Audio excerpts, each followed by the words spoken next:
Pasca melakoni 3 laga uji coba dalam tur ke Pulau Jawa, skuad Laskar Wongkito Sriwijaya FC akan kembali melanjutkan agenda uji coba dengan mengikuti turnamen Piala Wali Kota Solo. Rencananya turnamen ini mulai berlangsung pada 29 Juni 2021 nanti. Dan untuk menghadapi turnamen Piala Wali Kota Solo, pelatih Sriwijaya FC Nil Maizar hanya membawa 22 pemain saja. Beberapa pemain seperti Rudi Nurdin Rozak dan Luki Wahyu terpaksa tidak dibawa disebabkan mereka masih dalam tahap pemulihan cedera. Setibanya di kota Solo, Nil Maizar pun langsung melalui persiapan awal bagi anak-anak asuhnya. Ketika kita sudah sampai Solo, kita set up, kita bentuk plan latihan seperti apa. Mungkin pagi hari aja, tapi kita cari lapangan yang bisa mewakili kita untuk menghadapi turnamen Piala Wali Kota Solo.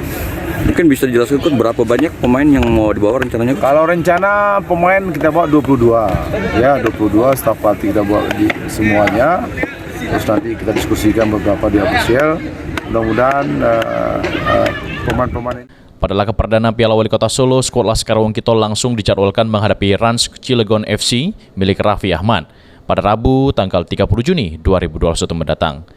Okta Alfarizi, PAL TV.